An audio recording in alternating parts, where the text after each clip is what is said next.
Welcome back to the Fundraising Bright Spots podcast. This is episode 102. I'm Rob Woods, and this is the show for anyone who works in fundraising and wants ideas and perhaps a dose of inspiration to help you raise more money and really enjoy your job. First of all, I'd like to say a huge and heartfelt thank you to everyone who's been sharing these episodes and getting in touch on LinkedIn and Twitter. I really appreciate your help in spreading the word. And this week we're going to look again at such an important issue for charities, which is retention. I know that for many charities, finding and keeping great fundraisers is now as hard as it's ever been. So this week I'm sharing the second half of my recent interview with the brilliant Paul Nott. Paul used to be a fundraising manager. He's also spent years in recruitment for our sector, and he now focuses most of his time working with charities to help them improve their ability to attract and retain great people. Last time, in episode 101, Paul shared that although it is an almost universally accepted truth that many fundraisers change jobs every 2 years, that every charity struggles to keep their people, some charities do emphatically buck this trend, and the ones that do tend to approach culture and retention differently from others. He shared several examples and things that charities that are good at retention tend to do, including their mindset, ways they build trust, and how they help their people feel truly appreciated. In this, the second half of our conversation, he shares several more practical things that help, starting with how you approach regular supervision meetings. One thing which is really easy for any manager to do and makes me very happy, as you'll know, Rob, because it comes under the heading of, it has an element of de-siloing fundraising departments in, which, as you'll know from previous conversations, I'm very passionate about. But any supervision you have with a member of staff as a manager, they're very often just talking about what you've done, what you're going to be doing, and a bit of an assessment, which can be a bit bland. But if you make those supervisions, if you include in an early supervision asking somebody about where they want to be in the next few years. Now, often if you ask somebody that and you say, where do you want to be in 3 years' time? People feel duty bound to say, well, here in a more senior role, and you get nothing from it. But I find if you say to somebody, where do you think you might like to be in 5 or 10 years' time? Because they don't feel so constrained about what they're meant to say, because it feels far enough away that they can be honest, you'll often get something really useful from somebody about maybe they want to be a head of department or a head of fundraising.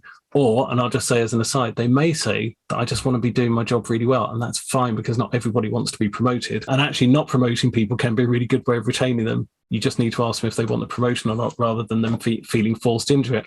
But in terms of asking them where they want to be, that means that you can suddenly make these supervisions into an incredible way of keeping the person, making them a better fundraiser, making them better for the organisation, and improving the whole department. So if somebody says to you, in 10 years' time, I think I'd like to be a head of fundraising, and they're, say, a trust fundraiser at the moment, you can actually take that on as a line manager and say, well, okay, let's make that happen together. How can we support you? Because what you don't want is that person thinking, well, if I want to diversify my fundraising experience, I have to move to another organisation and change into a different funding stream. So you could actually say to them, well, let's work it back. If you want to be a head of fundraising in 10 years' time, then maybe you want to be a head of department in 8 years, and then a more senior fundraiser in 5. But as part of that, you want to get a wider range of experience in fundraising. So why don't we sit you in some of the other departments for 1 day a week? And the beauty of that is it means that you can look at your whole fundraising department as a whole and work out, of your different income streams, what are the things that people in that income stream are best at, and what do they maybe need a bit of help on. And then once you've done that across your whole fundraising department, you can normally then match up different income streams with each other to upskill one another. So arguably you could say that you could put the trust person with an individual giving person, because trusts know all the minutiae of an organisation, and big projects that are coming up and the difference they'll make, which can feed in really well to IG campaigns that are coming up. So that intel can be really useful for IG. IG are incredibly good at having tested out different types of wording that can be used in cold mailings, work out which way of expressing the organisation and the outcomes of the organisation can really work, and pull people in on that cold mailing. And that can work really well, particularly for small trust campaigns, of how to get that better hit. So use all that intel from the direct marketing team and the individual giving team, and also then start using their strategies about maybe testing 3 different types of letter to a small trust cold mailing, and then seeing what comes back. So in that equation, everybody wins, because your trust person, who maybe would have wanted to leave to get the diversity of experience, knows they can get that internally, and also feels really looked after, because the most amazing thing is your employer trying to say, let's help you move on to a more senior job later on, and you feel really valued. But your fundraising team as a whole, it starts everybody learning from each other, and it de-silos. It means that when somebody is off sick, maybe somebody can step into their role because they understand it more, but everybody starts getting training from each other without any expenditure whatsoever. They know what each other are about, and you just improve everybody's way of working by de-siloing, and you will retain those staff because they're not having to go on an external training course. They're not having to move roles. They're getting that experience in-house. Yes, I know there's certain organisations I've had the privilege of working with that are much better than others, it's not always easy and straightforward to put the effort in to making these things possible. But when they do it, it absolutely pays them back for the kinds of reasons you've said. There's one particular thing I also wanted to get your take on. And our listeners might know that I'm a big fan of books by Chip and Dan Heath, the Heath brothers, because I talk about the book called Switch and Made to Stick. And another of my favorites is called The Power of Moments. That was the book that inspired me to create this concept that I teach on to fundraisers called Wow Moments. How could you create these special moments for our supporters?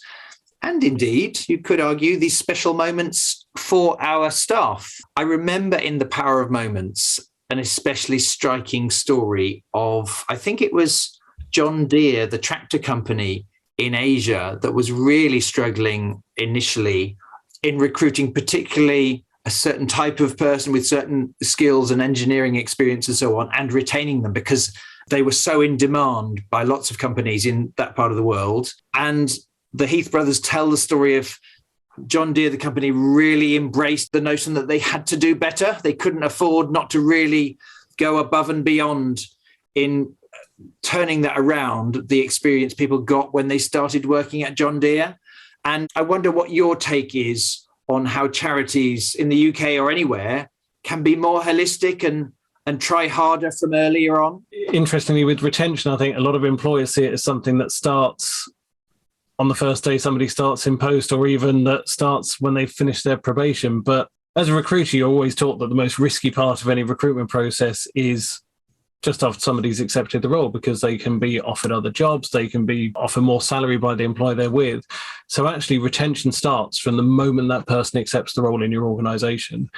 And Vanessa Longley at Young Minds is one of the best I know in terms of retaining staff. And one of the things she does when the new staff member accepts, she sends them a really lovely handwritten note, a really personalised handwritten note, a notebook, a pen, and a Young Minds mug. And every single person I spoke to in that team mentioned that mug and that notebook they had because it was completely unexpected. It was from the director, and they just said it really meant a lot. I mean, as I say, with many of these things, the cost isn't particularly high, but it makes a big difference. And in that period, as I say, from the time they accept, you're not asking them to do any work, but you're just making sure that you give them those moments like the mug turning up, but also just stay in touch with them about letting them know what's going to be happening on their first day, what the plan is for their first couple of weeks, because people are usually terrified in that time. Nobody knows quite what's coming. It's that fear of the unknown, and just a little bit of communication makes a big difference and basically ensures that that person's going to turn up on day one. And then, yes, you have to make the first couple of weeks amazing to retain them and then carry on retaining them for the rest of their time with you. But if they don't even turn up on day one, you can't retain them because they're not there. So making those key moments. And then as fundraisers, I've known of various organizations who have done simple things like somebody's done a really good piece of work and it doesn't have to be a big check coming in. And if they can't afford to give them a thing, they might just let them take the afternoon off. And those sorts of moments that you can give somebody that, as I say, don't cost anything, have a massive impact because they're things people can talk about. And I think in fundraising, this is really important because everyone loves to be able to reflect the fact they're good at their job. But none of us are going to sit there in a pub with our friends or something like that and just say, hey, I got told I was amazing at work today. But if you're being given half a day off, or you're being sent something in the post, or you're being given a small, doesn't have to be a gift, but just something or a handwritten letter, that's the kind of thing that you might bring up with somebody and tell them that you got it. And then they'll ask you why. And you can tell them it's because you did a really good job. And as a recruiter, I know that very often when people are deciding on which job to go for or whether to stay in their job, there is often one key influencer in their life And it might be a partner, it might be a family member, it might be a parent, it might be a good friend, who is the person that they're always telling about their bad bits about their job. And all jobs have bad bits, but they're the ones that they're sort of talking to. And they're the ones that are saying to them, you're worth more than this. You should think about moving on. They don't appreciate you. But if that same person has also heard about the letter you got, about the mug you got, about the fact you are really appreciated, they're going to be saying, stay there. They're going to be saying, what a wonderful place you work at. They're going to be saying, I wish I could work there too. And therefore, not only have you moved the likelihood of that person suggesting that they leave and they're not appreciated, there's every chance that other people might be a fundraiser who might want to work there, or the person might be a potential supporter and end up leaving a legacy. But all of these things mean that you can, with very, very low impact and low cost, you can keep those people, and not only keep the people you've got, but actually make yourself an employer of choice where people start sending you their CVs and getting in touch with you saying, I wonder if you've got any jobs coming up. And therefore that reduces your recruitment costs in the future and starts you with a pool of people who are clamoring to work with you, as well as people who you have already who will stay. Yeah, I really love this stuff because on the one hand, you could hear this and think, what, a mug, a notebook, or even half a day off? That's a bit of a gimmick, isn't it? And yet, I think there's a massive difference between having the idea and it not being so astonishing and actually following through and doing it, and what it feels like to be on the receiving end of that. I'm reminded of a brilliant fundraiser called Tommy from a medical research charity who, during the summer of the lockdown of 2020, sent out to his community supporters a tea bag and a sachet of coffee and a handwritten note saying, hope you're okay, I'd love a catch up. And when I heard that, on the one hand, I thought, bit of a gimmick, isn't it? But the thing that really struck me was, A, Tommy sent that to 20 community supporters. 15 of them, 75%, got back to him and met him for a virtual coffee. But the key thing that stuck in my head was he said, I was taken aback by how touched people were. I mean, on the one hand, it's just a tea bag. But what we could sometimes forget is to be receiving that in the context of the summer of 2020, when there's bills coming in and all the other stress, and someone doesn't just have the idea, but they follow through and they write a card where they genuinely mean it, that they'd love to chat to you rather than ask for something. Then it moves beyond gimmick to, oh, someone did a lovely thing for me.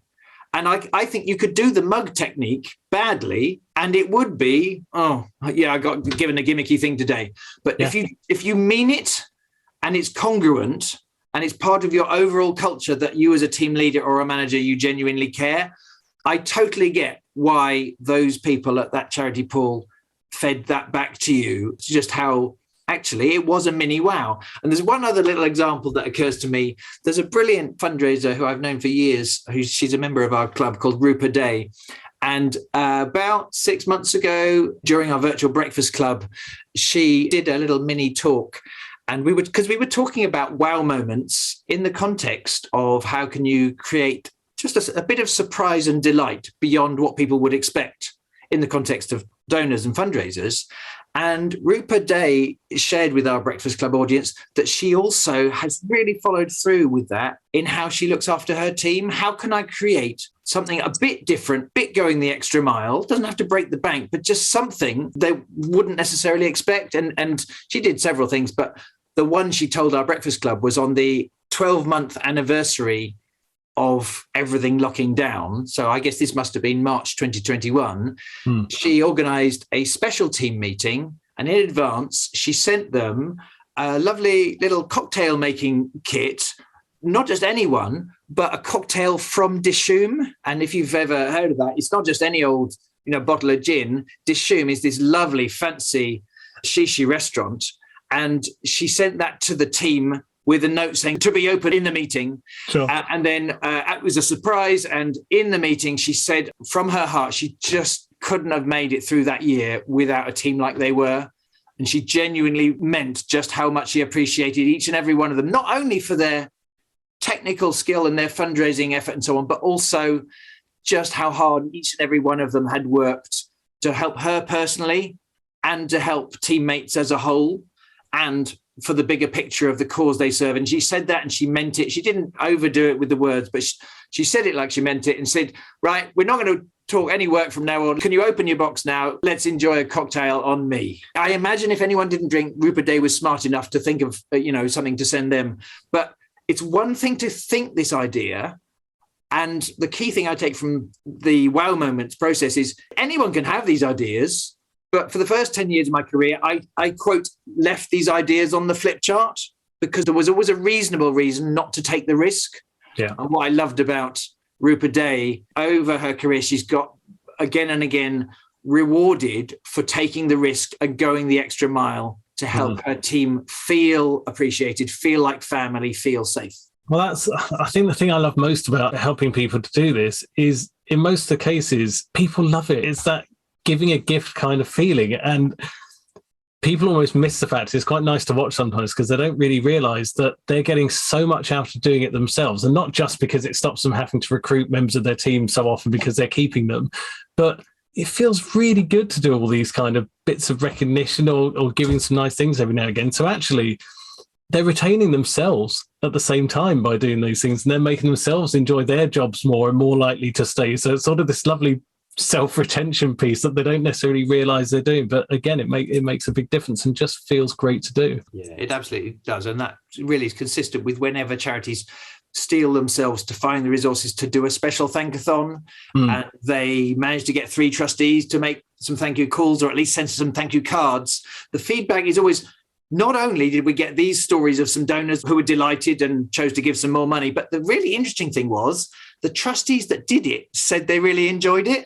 When I was volunteering in a different team to do some thanking, I was doing it because it was the right thing to do, but I enjoyed it as well. And it's really easy to see how in those moments when we are giving generously for the right reasons rather than as a trick or to get something in return, it meets a human need we all have, and it does make us feel great. Hey, it's Rob, and I thought I'd jump in really quickly in case you'd like to get a deeper level of training and coaching support than is possible in these short podcast episodes.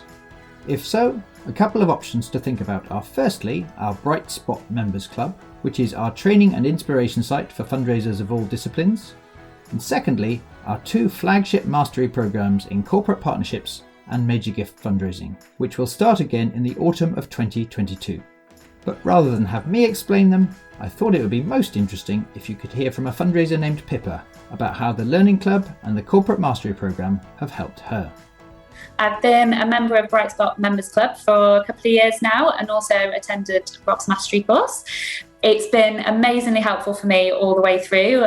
Had lots of different things to juggle as I've been going, and I was new to the role a couple of years ago. So having the Members Club and all the resources on the Members Club there to refer to and to help me and to help my confidence was amazing. It's been a huge source of support for me. Sometimes fundraising can be a bit of a lonely world, especially if you work for a small fundraising team. People have different areas of expertise. Having that resource to go to give you inspiration and to help you out and to grow your confidence is huge. But also having that community and the chance to meet other amazing fundraisers who are probably going through the same challenges as you, and that you can bounce your ideas off is absolutely key. If you'd like to hear more about the Bright Spot Members Club, our corporate and major gifts mastery programs, or our team training days, go to brightspotfundraising.co.uk/services. For now though, let's get back to my interview with Paul Nott. So supervisions, I really think, are a key part of making retention work and making it all driven by the manager being led by the input they're taking for the member of staff, or even how they're helping the member of staff to think about their future career. Because often people are only thinking about the next role rather than the future, but the manager can help them with that, not only helping them think about the future and how to get there, but also maybe tapping into their own network in the sector to match them up with other people, either peers in other organisations, which not only helps upskill, but also sometimes removes that grass is always greener approach. I've sometimes seen some people who have had their first job in an incredible organisation with really good sort of staff feedback, staff retention, but because they haven't been anywhere else, they don't necessarily know how good they've got it at the time. And sometimes actually matching up with peers in other organisations makes them understand how good they have got it, and that can help with retention in itself. Also, in terms of supervisions, training is really important, but often people are just put on training courses that their managers think are appropriate, which can absolutely work. But again, it's about engaging with that individual about what they think is important to their job, and not using training as something to be seen as a benefit, because it's often pitched in that way of people should almost be thanking for training. And that's true if it's something that is purely for the person. So if you're allowing the person to suggest something that's maybe from an extracurricular activity and you're giving them some training, that's absolutely a benefit and a perk of the job. But if it's something work related, not so much. And on that one, be careful about the training you're doing. Work with the staff member to make it relevant. And the bright spot stuff is some of the best I've come across. And I'm not just saying that because you're here, Rob. But also, if the manager is deciding to put them on anything, I think something which is giving them a network is more important than just sole training. So training is good, but something like, I know a lot of managers now, Rob, are actually choosing to do bright spot membership for individuals or for whole teams.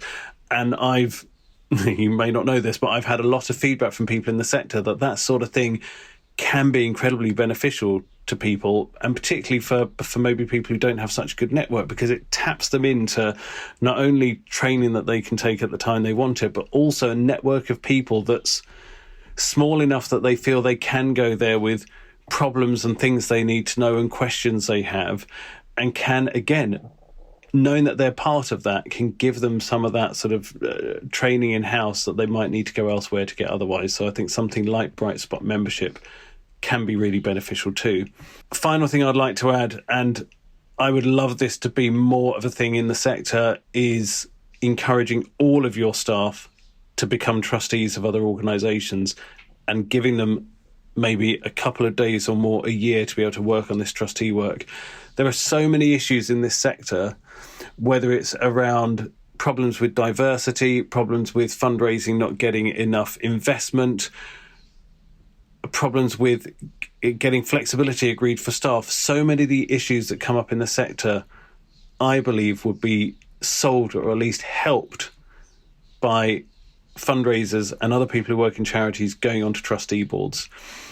It's still so true in so many organisations that trustee boards are made up of well-meaning people with huge amounts of skill, but often none of whom have actually worked in a charity themselves, and it makes for so many problems. If you said you were running an oil company and the whole board of directors had no experience in the oil trade, that would seem like a really sort of wrong-footed thing to do, and nobody would believe it. But in charities, so often trustee boards are entirely made up of people who haven't worked in the sector, and that does cause a lot of problems. I speak to so many people in the sector who feel that they're not experienced enough to become a trustee. They look at their trustee board and think that's not me, but that is precisely the reason why they should be trustees. But you as a line manager, if you've got staff, can encourage them and let them know that it's all right for them to become trustees. And I do lots of work with organisations and individuals with how to find trustee roles, because it's easy and there are various ways you can do it. You don't have to just look at adverts for trustees, because actually that's often the very large organisations. But it can be so fulfilling to a person. It can be so beneficial to them as a member of staff, and you buying into that and allowing them to do that partly on the charity's time, and maybe on the condition that they feed back to you and their peers about what they're learning and what they're doing in that trustee role, could be not only incredibly beneficial to the charity, incredibly beneficial to the staff member and your retention as a whole, because they will value the fact you're encouraging them to do that, but would massively benefit the sector as a whole as well.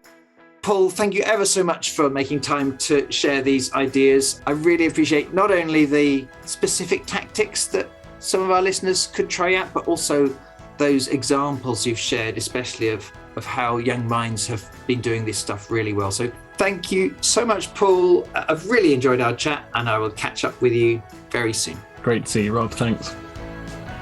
Well, I hope you found the episode helpful.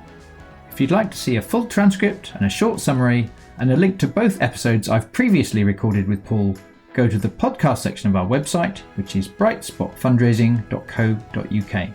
Near the end of our conversation, one of the resources Paul mentioned that can help teams with their ongoing development is our own Bright Spot Members Club, of which Paul is a long-standing member. There are now more than 350 fundraisers in our Learning and Inspiration Club, and if you'd like to find out more, go to brightspotmembersclub.co.uk/join. Or if you're the manager of a team and you'd like to find out about team discounts, do just get in touch with me via our website. If you enjoyed today's episode, I'd be incredibly grateful if you'd take a moment to share it on with your colleagues or on social media so that we can help as many good causes as possible during these tough times. You can tag Paul and I on Twitter at @PaulConsulting and @Woods_Rob. We're both on LinkedIn, and I'm also now on Instagram at @BrightSpotFundraising. Lastly, thank you for listening today.